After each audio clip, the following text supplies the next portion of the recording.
আমাদের এনসিপির এক ভাই তো না ছেলে, আমি দুঃখিত, ওই বয়সে আমি কমিশনার হই নাই। আমি কমিশনার হয়েছিলাম 27 বছর বয়সে 1977 সালে। কমিশনার থেকে 5 বছর কমিশনার থেকে অভিজ্ঞতা অর্জন করে তারপর রাজনীতিতে জিয়া রহমান সাহেবের সঙ্গে রাজনীতি করা শুরু করি, আজকে এই পর্যন্ত আসছি। তো এখন আমাদের এই সন্তান তুল্য এই ছেলেদেরকে কী বলে অ্যাড্রেস করব আমি ঠিক বুঝতে পারি না। এদেরকে আমি চিনি, সবাইকে আমি চিনি, ভালো ছেলে, কিন্তু ওনাদের একজন বলে ফেললেন এখন নির্বাচন করা সম্ভব না, কারণ প্রশাসনের সব জায়গায় বিএনপির লোক বসা আছে। আরে ভাই, 17 বছর আওয়ামী লীগ দেশ শাসন করলো, আপনি বিএনপির লোক খুবই পাইলেন, আমি তো বুঝলাম না। 17 বছরে বিএনপির লোক মহিলা ভূত হয়ে গেছে, একটাও নাই।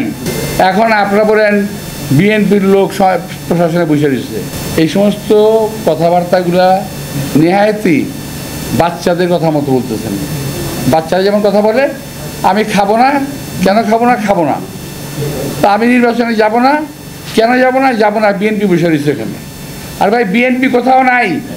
যদি এই দেশকে আপনারা বাঁচাতে চান, আপনারা দাবি করেন যে আপনারাই এই দেশকে মুক্ত করেছেন, সে প্রসঙ্গে আমি পরে আসবো।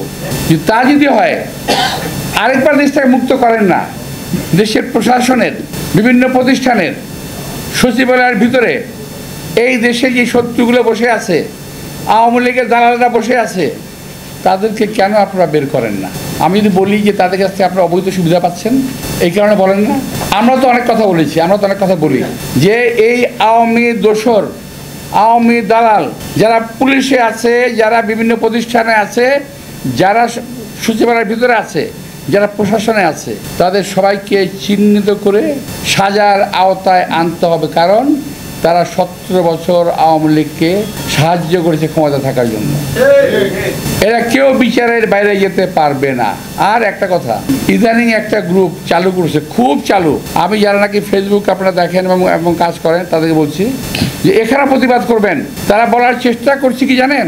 বিএনপি আওয়ামী লীগকে পুনর্বাসিত করার চেষ্টা করতেছে। আরে ভাই, কি কমু, আমার আর ভালো লাগে না এখন এটা কইতে। আরে ভাই, 17টা বছর এদের যন্ত্রণায় পাগল হয়ে গেছি, পরিবার পরিজন সহ অশান্তিতে ভুগেছি, অসুস্থ হয়ে পড়েছি, অকালে বৃদ্ধ হয়ে গেছি, অনেক পরিবার ধ্বংস হয়ে গেছে বিএনপির এই আওয়ামী লীগের অত্যাচারে। বরং আমি বলতে চাই, আওয়ামী লীগকে যারা দেশে পুনর্বাসিত করার চেষ্টা করবে, তাদের বিরুদ্ধে আমাদের সংগ্রাম অব্যাহত থাকবে। এই দেশে আওয়ামী লীগের অবস্থান থাকতে পারে না, এবং আওয়ামী লীগের হাসিনা সহ আওয়ামী লীগের সমস্ত নেতা কর্মী, প্রশাসনের ব্যক্তিবর্গ, তাদের সকলের বিচার হতে হবে। এখন কথা হলো, আমার অনেক ভাই বলেন, আমাদের অনেক সন্তানরা বলেন যে আগে বিচার করতে হবে, পরে নির্বাচন হবে। কেন ভাই? আপনারা তো আমাদের চেয়ে বেশি অত্যাচারিত না। যদি বলেন 5ই আগস্টের কথা যদি বলেন, আরে ভাই 5ই আগস্টে, এখন তো বলতে গেলে তো আবার ভালো লাগবে না, আচ্ছা বলতে চাই না। 5ই আগস্টের আগে 4 আগস্ট, 5ই আগস্ট আমাদের মনে আছে না? আমি তো নিজে রাজপথে ছিলাম ভাই, আমি নিজে কাকরাইলের মোড়ে ছিলাম, টিয়ার সেলের মুখে ছিলাম, তো হেলিকপ্টার উপর দিয়ে ঘুরতেছে, ছিলাম তো ওখানে, আমি নিজে ছিলাম। তো এখন আমাদের 462 জন ছেলে মারা গেল, 30,000 মতো আহত হলো, আমাদের কোনো অবদান নাই। আরে ভাই, অনেকে বলে, আমার কথা না, এটা কিন্তু আমার কথা না, অনেকে বলে যে আপনারা তো সারেন্ডার করে ঘরে ঢুকে গেছিলেন। যদি প্রাইভেট বিশ্ববিদ্যালয়ের ছেলেরা না বেরোতো, যদি ইসলামী ছাত্র শিবির কিংবা বিএনপি না বেরোতো, যদি ছাত্রদল না বেরোতো, তাহলে কী অবস্থা দাঁড়াতো? সুতরাং কৃতিত্বের দাবিদার একা হওয়ার চেষ্টা করেন না, ক্ষতি হবে দলের এবং দেশের। কীভাবে দেশের ক্ষতি হবে? আমাদের দেশটা এখন একটা খুব খারাপ অবস্থায় আছে। আমাদের দেশের জনগণের, জাতির, দলের প্রত্যেকটা মানুষের ঐক্যবদ্ধ হওয়ার প্রয়োজন রয়েছে।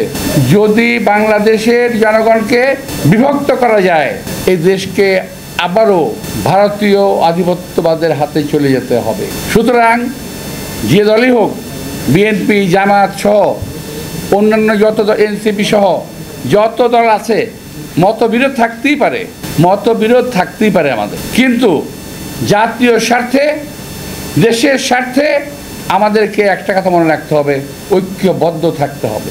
যদি জাতি, বাঙালি জাতির, বাংলাদেশি জনগণের একটাই কিন্তু শক্তি, আমাদের খুব শক্তি নেই, আমাদের অনেক অস্ত্র নাই, আমাদের অনেক কিছু নাই, কিন্তু একটা জিনিস আছে, সেটা হলো ঐক্য, যেটা আমরা জুলাই আগস্টে প্রমাণ করেছি। জাতীয় ঐক্য, এই দেশ থেকে স্বৈরাচারকে বিদায় করতে পেরেছি আমরা। আরেকবার ঐক্য হয়েছিল আমাদের তখন 1971 সালে মুক্তিযুদ্ধের সময়, পুরো জাতি, কিছু লোক ছাড়া পুরো জাতি ঐক্যবদ্ধ হয়েছিল।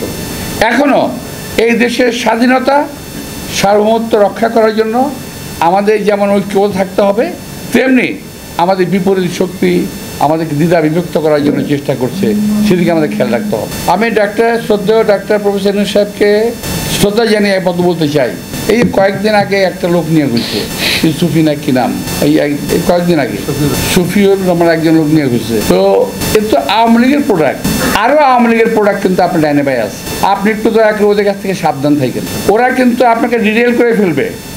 আমি আবারও বলছি, সচিবালয়ে 4 জন, নাম বলবো না আমি, সচিবালয়ের বাইরে একজন, আমি নাম বলছি না, সচিব মর্যাদায়, উনি সচিব ছিলেন, এরা 5 জন, এবং আপনার উপদেষ্টা পরিষদের কিছু লোক আপনাকে কিন্তু সঠিক রাস্তায় চলতে দেবে না। আপনার সারা জীবনের অর্জন, আপনি নোবেল লরিয়েট, সারা বিশ্বের মানুষ আপনাকে শ্রদ্ধা করে,